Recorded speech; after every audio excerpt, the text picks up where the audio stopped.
monitor también. Hola.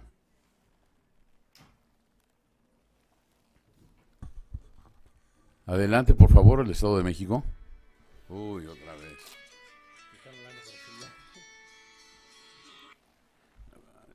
Sí, vi. Bueno, bueno, ¿Sí nos escuchan? estoy en clase, man. Sí, sí, sí. Sí. No, está en llamada, ¿no? Ajá, están hablando. Sí. ¿Nos están hablando a nosotros? ¿Ya podemos preguntar? ¿Sí podemos ya comenzar las preguntas? A ver, comenzamos con la UAM. Ok, bueno, les enviamos un cordial saludo y las preguntas son las siguientes. ¿Cómo es posible sostener que se puede comparar cuando se reconoce que los contextos hacen diferentes a los objetos a los sujetos? La número 2. ¿Puede aclarar? Vete un poco más despacito. Ok, la repito. La número 1. ¿Cómo es posible sostener que se puede comparar cuando se reconoce que los contextos hacen diferentes a los objetos a los sujetos? La pregunta número 2. ¿Voy bien o me detengo más? Vas con la segunda. ¿Puede aclarar en qué sentido dice usted que es más importante el procedimiento que el tema de investigación? A ver, esa no, yo no la entendí bien. ¿Sí? ¿Tú la agarraste? Síguele con la tercera. Ok, la tercera.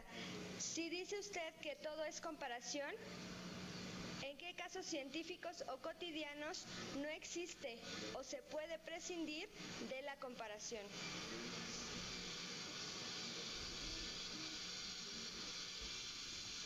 ¿Listo? Serían las 3 preguntas.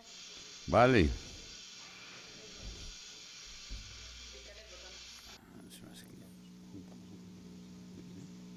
Bueno, recibimos ya entonces 3 preguntas muy concretas de la Universidad Autónoma del Estado de México. ¿Por qué no vamos ahora con la Benemérita Universidad Autónoma de Puebla?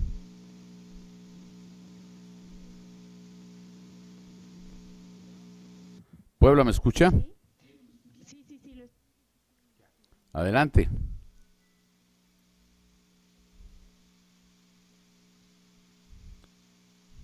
¿Usted nos escucha, doctor Muñoz? Sí, los estamos escuchando bien. Bueno, la Autónoma de Puebla tiene 2 preguntas. Doctor Gil Antón, ¿cuáles son, según usted, las razones por las cuales los profesionales de los rankings no consideran los contextos sociales para establecer sus diferencias? Y la segunda pregunta está en razón de igual los rankings. ¿Son válidos los resultados de los rankings que tenemos en distintas manifestaciones, Shanghai Times y los nacionales, cuando no hay explicaciones en razón de los contextos sociales?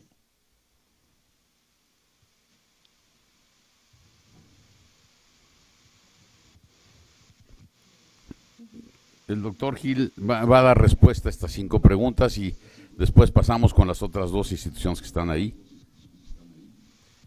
Muchas gracias. Bueno, probablemente quizá más que respuestas, en algunos casos serán los problemas que suscitan sus preguntas, ¿no? La primera, ¿cómo es posible comparar si afirmo que son distintos los contextos y esos contextos hacen diferentes a los objetos y a los procesos, ¿verdad? Bueno, aquí la respuesta, yo daría una respuesta desde el punto de vista filosófico, digamos, y también desde el punto de vista sociológico. El filosófico es que hay una tendencia en la filosofía desde hace 25 siglos que es dicotómica entre la opinión que tenía Heráclito de que todo cambia y la de Parménides de que, bueno, Heráclito decía que propio del ser es cambiar, y para Parménides propio del ser es estar estático, de tal manera que para uno el cambio, para Heráclito el cambio era podredumbre, y para Parménides el cambio era incorrecto, y para Heráclito estar estático era imposible, nadie se mete en el mismo río, etcétera, ¿no?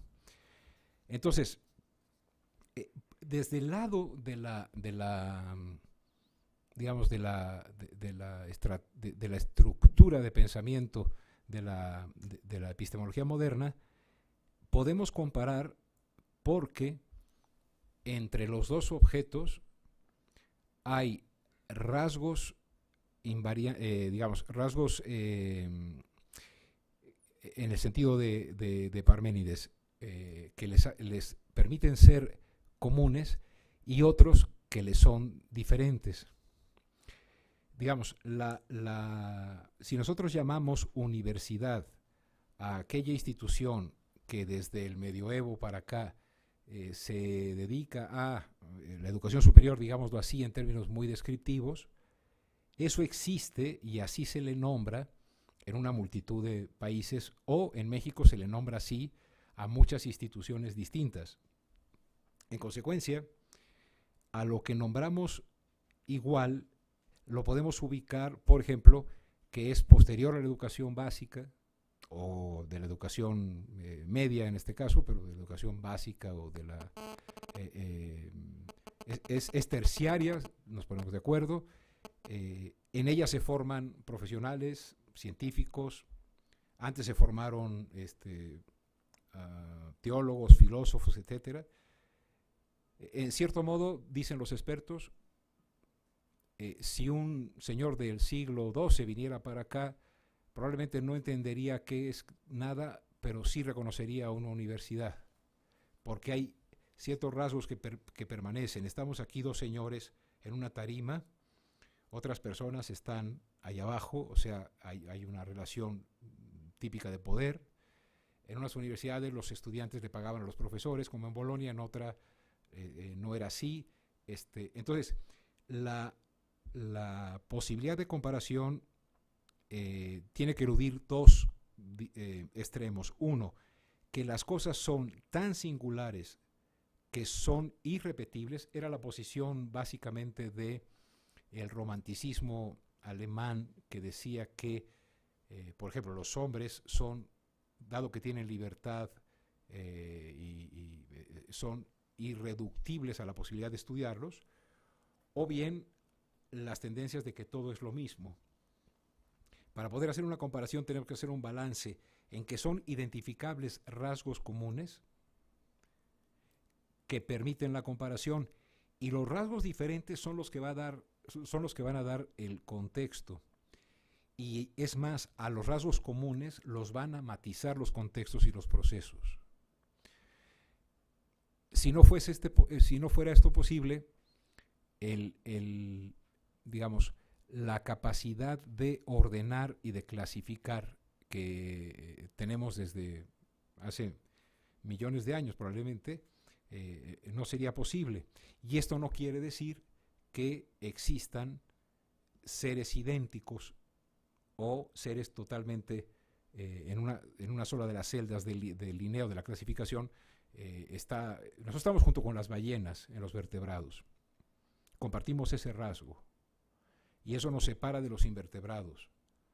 Entonces, la comparabilidad se sostiene por rasgos de identificación y por la forma en que esos rasgos de identificación permiten decir que A y B son del mismo tipo o de la misma clase y entenderlos en su contexto.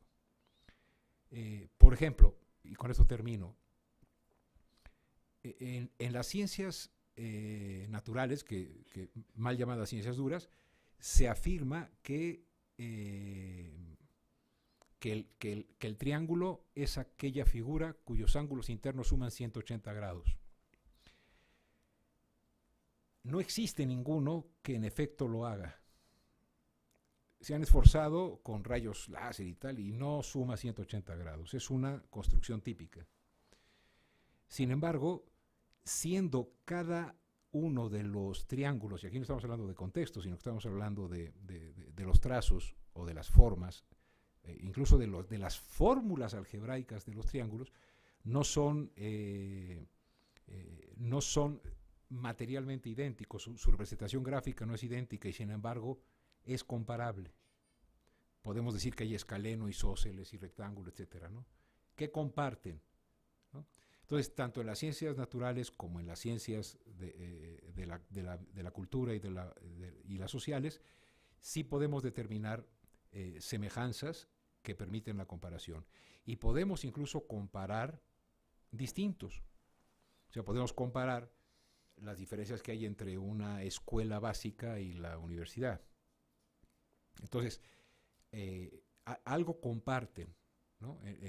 Para poder hacer la comparación.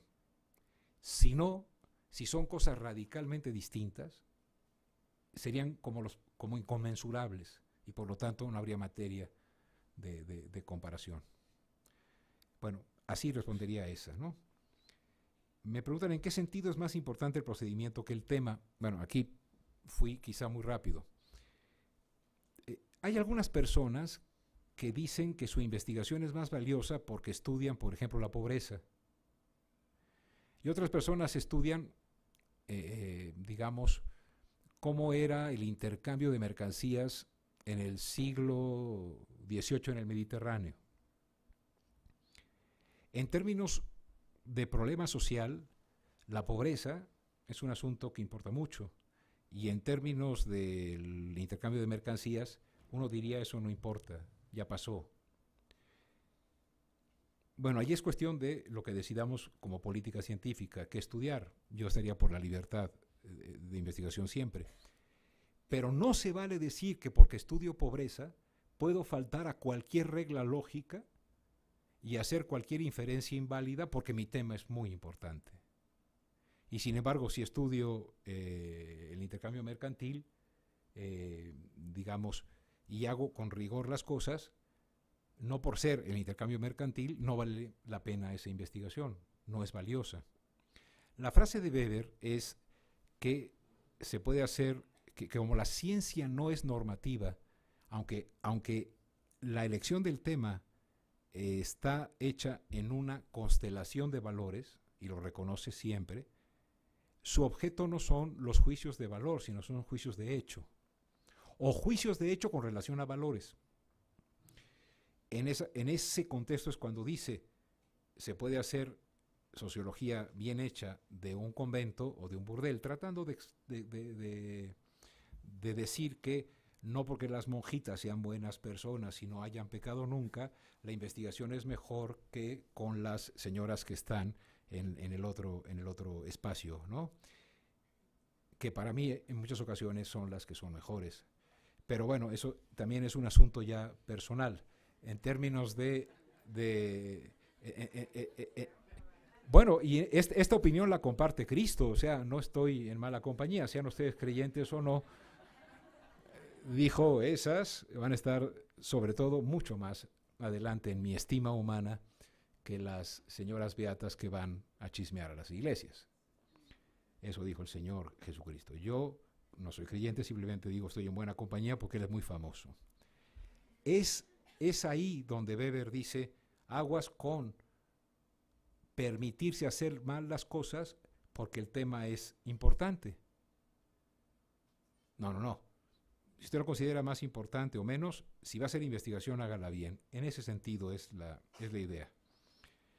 Y por lo tanto, no creo que me expresé mal, no es más importante el procedimiento que el tema, sino que no por la importancia del tema se vale hacer cualquier procedimiento.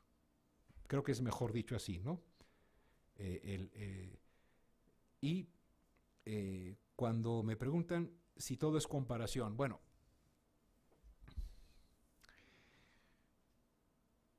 la actividad cognitiva,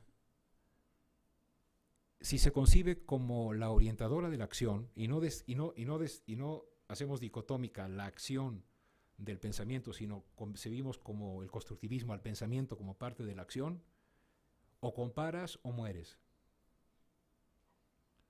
Es decir, o distingues si es el depredador o es tu cuate, o calculas que es trolebús y que no es bici, digamos, en ese sentido, de veras, estoy diciendo lo que han de decir, en ese sentido muy lato, o comparamos o morimos, o clasificamos o morimos, ¿no? Entonces, en ese sentido muy amplio de comparación, ¿no? Bueno, distinguimos a quién es nuestro hermano de quién no. El hecho de comparar es distinguir, pero también es asemejar para poder clasificar. Entonces, en ese sentido, creo que solo dejamos de hacer comparaciones cuando dormimos. Porque cuando voy a escoger si le pongo mayonesa o mostaza, estoy haciendo una elección que implica comparar. Ahora, esta es una forma de decirlo que no es, digamos, en la que yo apostaría más a la continuidad del hecho de que el conocimiento es acción, a la idea de que el conocimiento es esa especie de globito de las caricaturas, porque en ese sentido, pues sí, no siempre tenemos el globito de la comparación, tenemos globitos de otro tipo de cosas, pero en un sentido muchísimo más amplio de lo que es el conocimiento como una forma de la acción humana y de la acción, incluso de la acción de los seres sensibles, de los animales, ellos también, si no comparan, mueren. En fin, en ese sentido. Y muchas gracias por sus preguntas. Para los colegas de Puebla, las razones de los profesionales de los rankings que se hacen sin contexto, ¿no? A ver, como son sobre los rankings y son válidos, etcétera, los rankings parten de un criterio que establecen como valioso en algún caso, o como lo deseable en otros. Por ejemplo, si decidiesen hacer un ranking, y creo que hay unos, si entran a una página web que se llama, bueno, metan en el doctor Google Rankings, van a llegar, les prometo pronto pasárselas y se las mando, un grupo de colegas que estudian educación superior en Canadá que hicieron un ranking, hicieron varios rankings. Uno, rankearon a las instituciones por la cantidad de ardillas por metro cuadrado que había en el campus y resultó una prelación. Otros hicieron el ranking por la cantidad de lonches que servían, ¿no? Allá. Otros hicieron rankings muy jocosos, muy divertidos. ¿Con qué fin? Con el fin de mostrar que ninguna estructura de prelación, de esta es la 1, la 2, la 3, no en términos nominales de darle un número, sino de ordenar, de mejor, estoy hablando allá, ¿está correcto? Bueno, ordenar, digamos, de la mejor a la peor, descansa en un criterio. Y ese criterio, aplicado a rajatabla, por ejemplo, en los rankings en que siempre sabemos queda Harvard, Stanford, Cambridge, etcétera, ¿no? En que la Universidad Nacional, que ya me dieron un pin para que también soy poblano y mexiquense, no se preocupen, hay que ser ciudadanos del mundo. La UNAM queda entre las primeras 100. ¿Entre las primeras 100 con qué criterios? A ver, en términos de acceso a las personas más pobres, si ponemos como criterio el acceso a las personas más pobres a el conocimiento, pues a lo mejor una universidad o una telesecundaria puede tener un impacto en ese nivel mayor que algunas de nuestras instituciones de educación superior. Entonces, la mejor manera, que es creo que la que se hace en la, ¿cómo se llama? La Dirección de General de Evaluación Institucional, métanse a la página de, ha de ser www.dgei.unam.mx.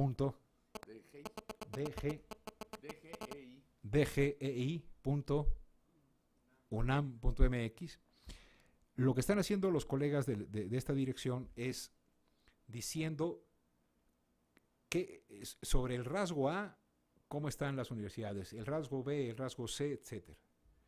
Tú puedes hacer prelaciones, sí, ordenamientos de quién tiene más estudiantes, quién tiene más artículos, quién tiene más ciencias sociales. Podemos dar información.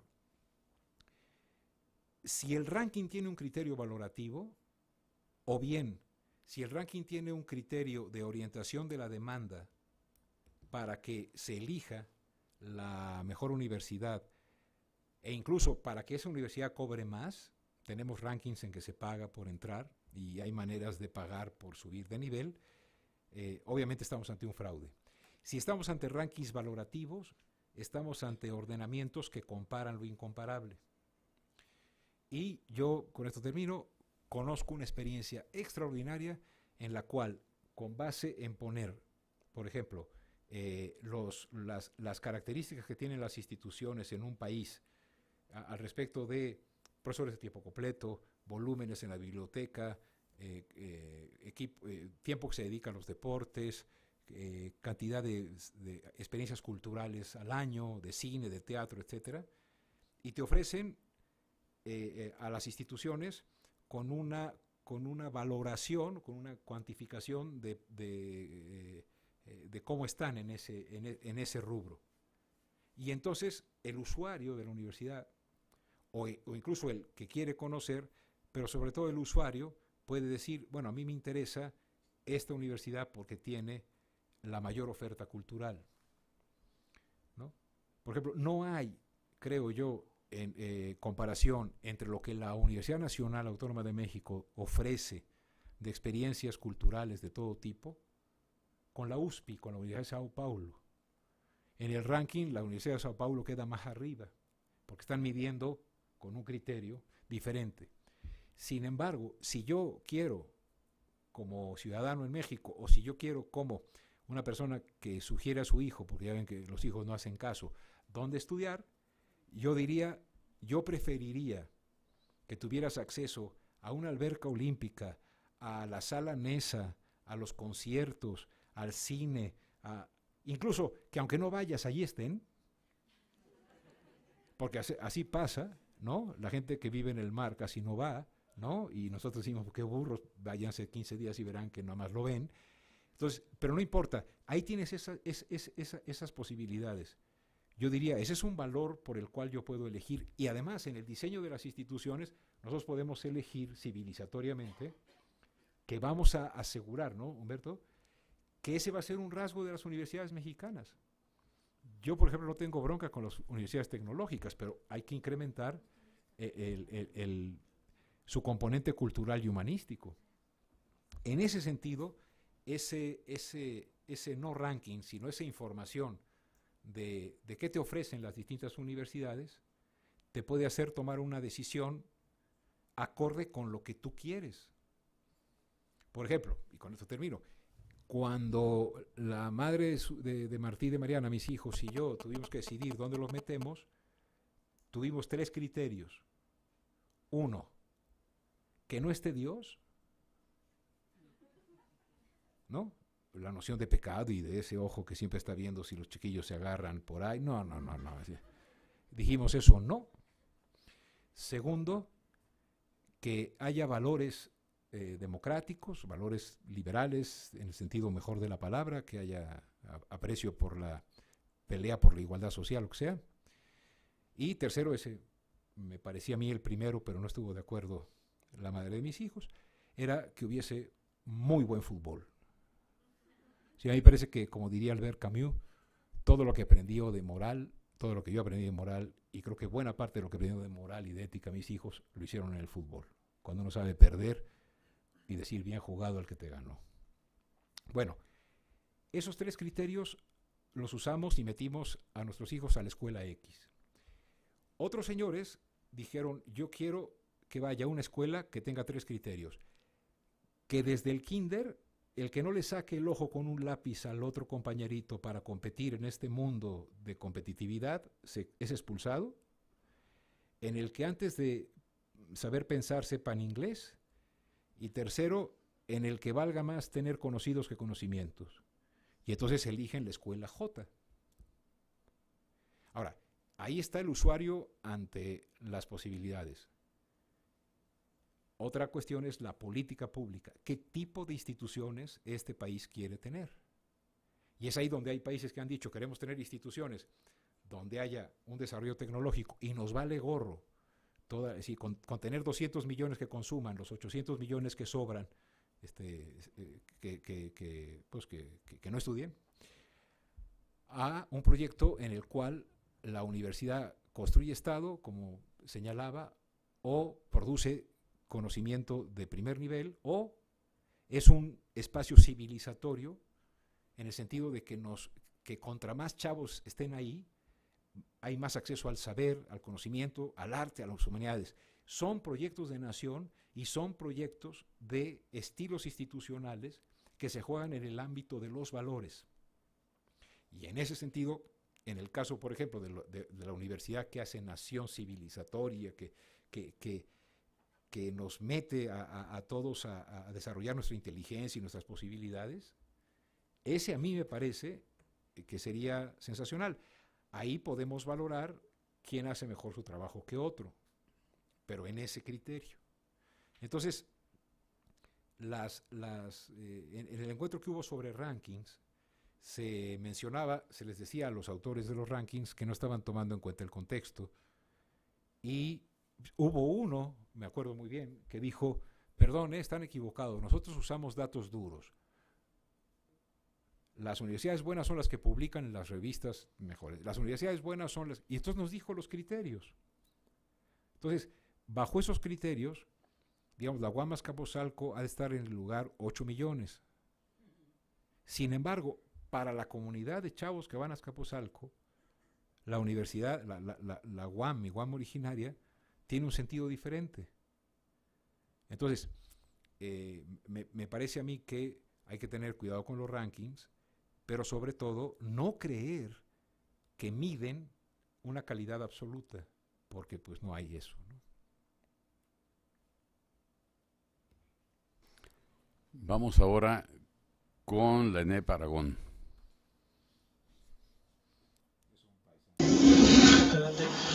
Tengo nada más una pregunta. En el ejemplo que dio de Piaget, la comparación que hace el niño del bastón con la luna es analógico. Cuando hablamos de comparación en una investigación cuantitativa, ¿podemos hablar también de analogía?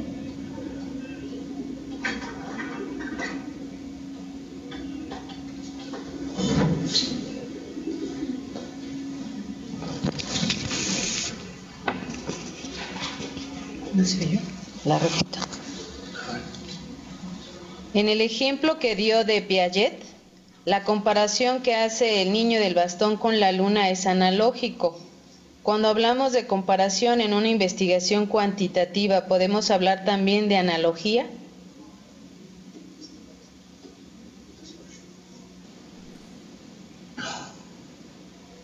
¿Puedes seguir?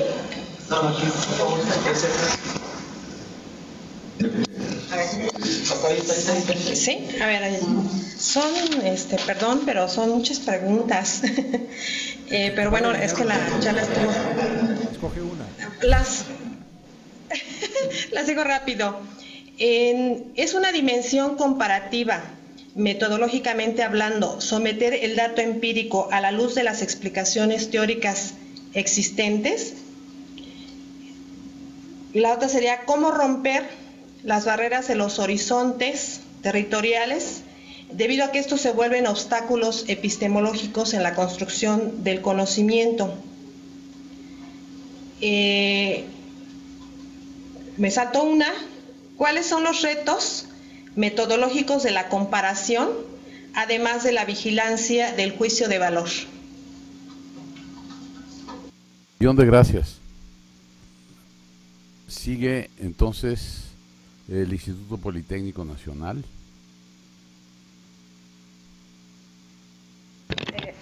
Buenas tardes. Primero que nada queremos felicitar al doctor Gil Antón por su excelente presentación. Tenemos 3 preguntas. La primera, ¿Cuál es la relación que existe entre los estudios comparativos en sociología y la evaluación comparativa? Si en los primeros no deben hacerse juicios de valor y en la segunda, en la evaluación, los juicios de valor son sus características fundamentales.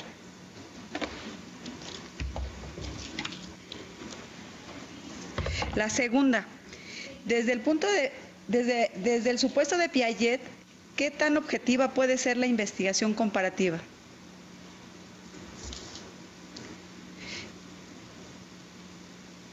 Tercera, ¿bajo qué criterios se deja de comparar lo ya conocido o lo que ya se conoce?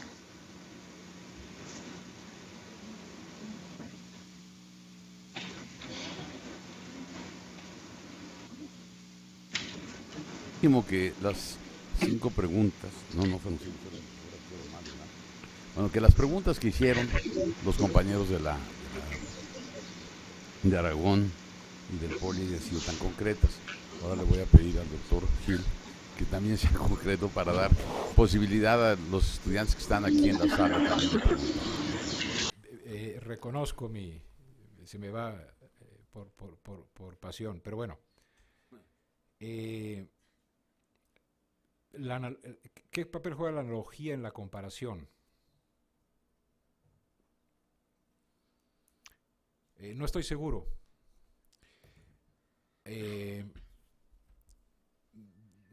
Digamos, el proceder por analogías me parece que es un proceso más exploratorio en ciencia que el proceder ya por conceptos delimitados.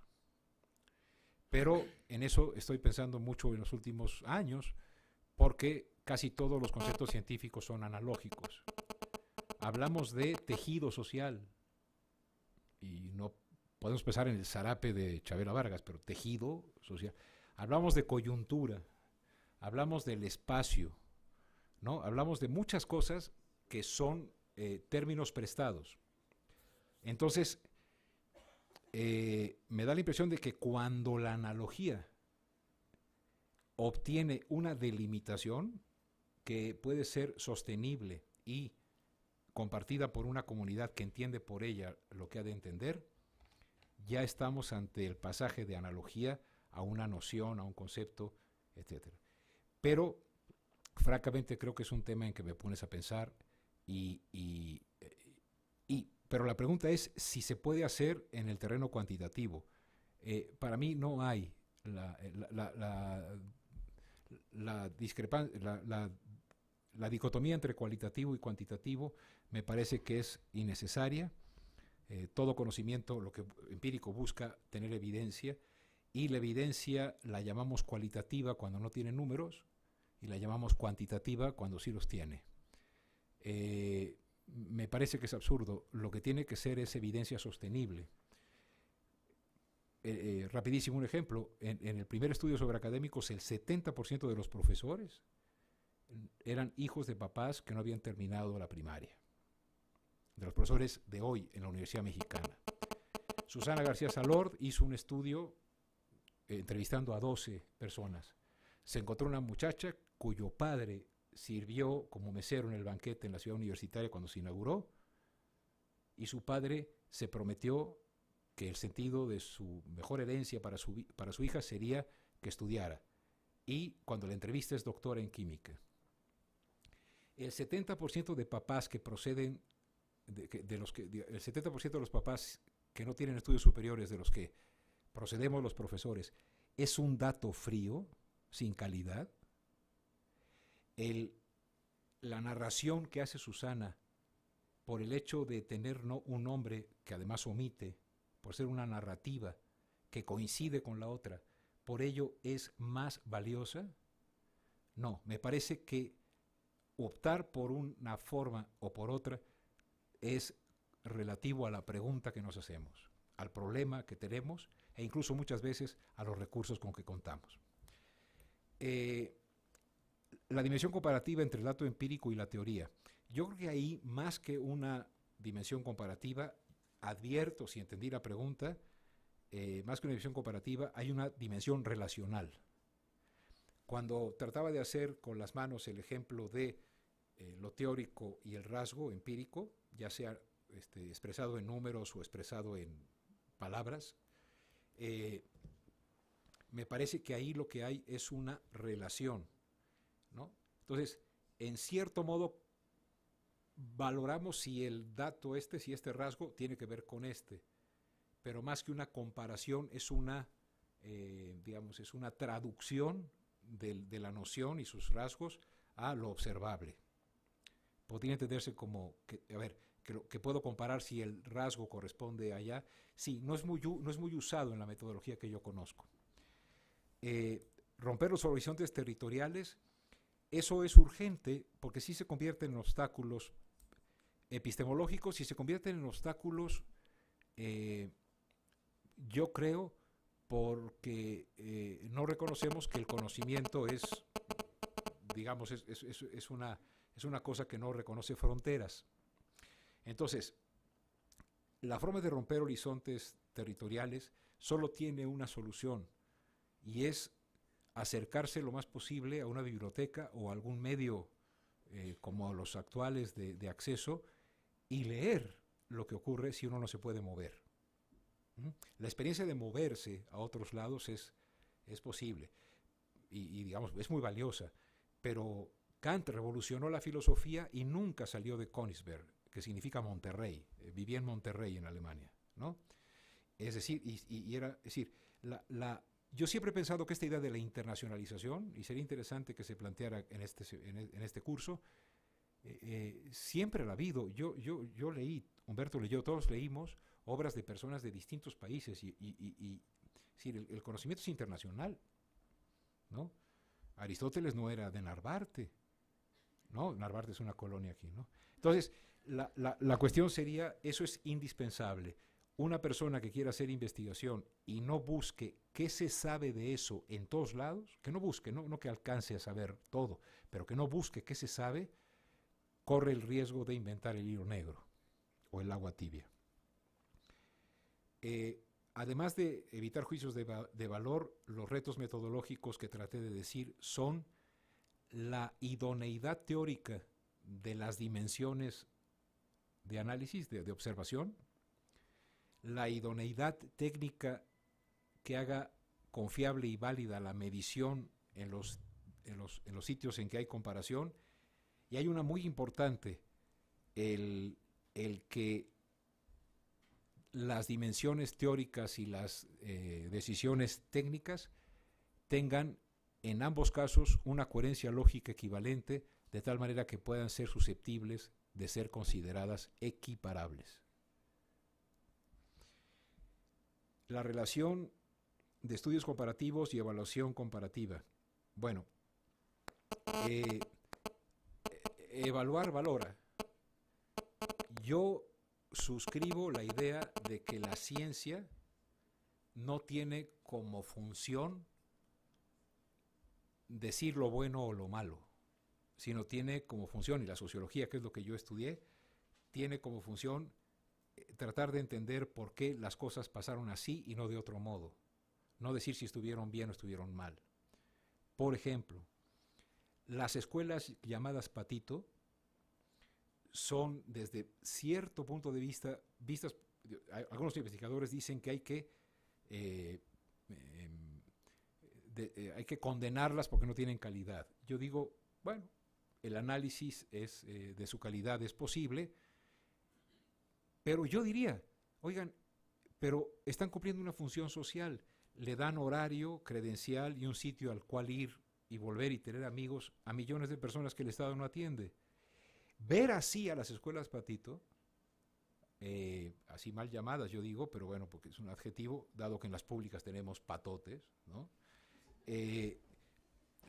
Lo que me refiero es, pueden ser vistas sin un juicio de valor. Ahora, si se trata de analizar la política pública que les da reconocimiento de validez oficial de los estudios a esas instituciones, ahí hay una posición valoral que defender.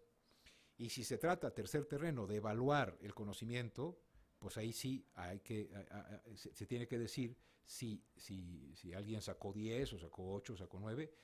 Es relativamente arbitrario, pero evaluar sí implica ordenar. Sin embargo, aún en la evaluación, pues toda evaluación es comparativa, evaluamos a los chavos y comparamos sus rendimientos, por ejemplo, o a las escuelas.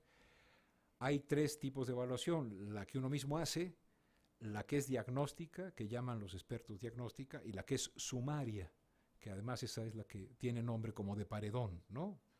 Sí, ¿verdad? No sé cómo se llamaba, la cosa sumaria era que te fusilaban. Entonces yo, sí, y en caliente, decía don Porfirio, ¿no? Bueno, hay formas de evaluación que no valoran, sino que distinguen zonas en las que puede haber mejoría. Y por lo menos desde mi punto de vista, bastante de la evaluación que se hace hoy a las escuelas en México hay que desevaluar. No están orientando a la mejora, sino que están estigmatizando y generando distorsiones. Entonces yo vería eso. La objetividad de la comparación es, a mi juicio, semejante a cualquier problema sobre la objetividad del conocimiento humano, es decir, nunca es absoluta, nunca sabremos si estamos... A ver, el planteamiento de que podemos decir lo que las cosas son con absoluta seguridad es propio de la metafísica, que yo considero que en México deberíamos llamar, en vez de con M, con N, la neta. O sea, hay personas que dicen que la función de la ciencia es llegar a la neta, ¿no? La neta, lo que es. Y a eso le llaman objetividad. Hay corrientes filosóficas y epistemológicas que dicen que sí se puede llegar a ello. La historia de la ciencia muestra que más tarda en decir alguien que ya resolvió en definitiva un problema cuando surge otro que lo cuestiona.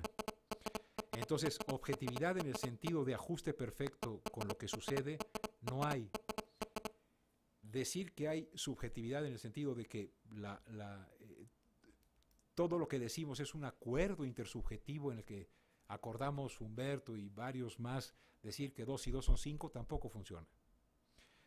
La objetividad a la que, o el grado de acercamiento a lo que se llama objetividad, después de unos años de trabajar en esto, yo, por hoy y para mí también, considero que hay acierto cuando una investigación nos permite comprender de mejor manera lo que ha sucedido, no afirmar que así sucedió.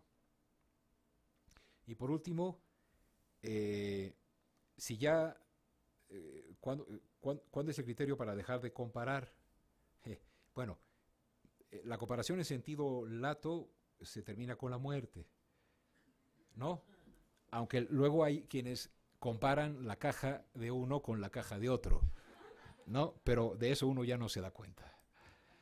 En sentido estricto, un proyecto comparativo termina cuando la sed de explicación causal o interpretativa se sacia. Y nunca se sacia por ser exhaustiva.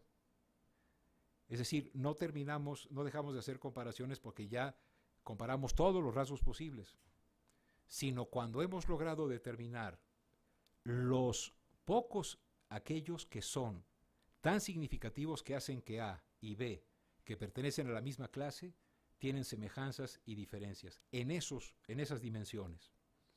O sea, la comparación no se acaba por exhaustividad, en términos científicos, tampoco se acaba por capricho, sino que el recurso comparativo me parece que es muy importante en el desarrollo científico. El mejor ejemplo, termino Humberto, de la comparación y el control es la ciencia experimental. Es decir, nosotros aplicamos a un conjunto de cosas cierto estímulo y a otro no. Nos aseguramos que sean equivalentes y podemos medir el grado en que esa cosa que se introdujo generó cambios.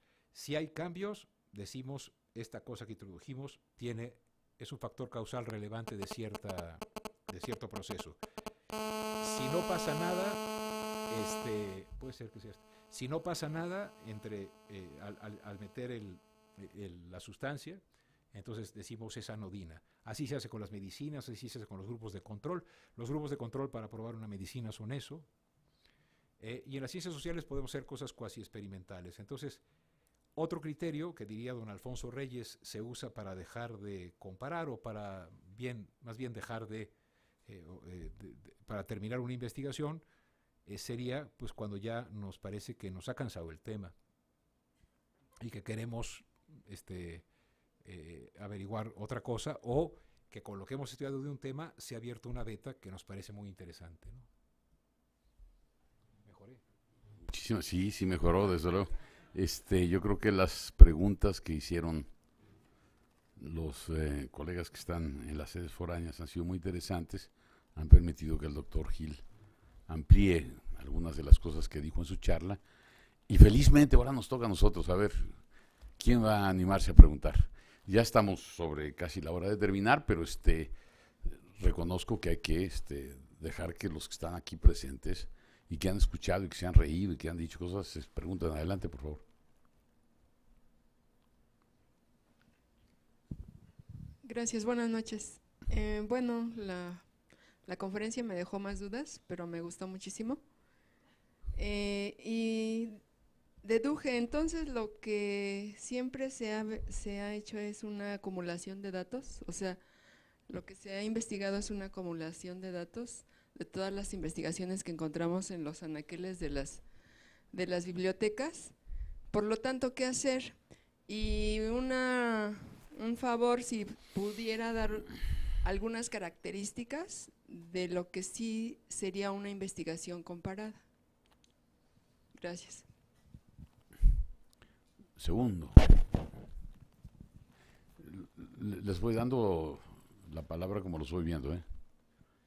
Bueno, muchas gracias por la conferencia, y mi pregunta básicamente con respecto a la construcción del tipo ideal.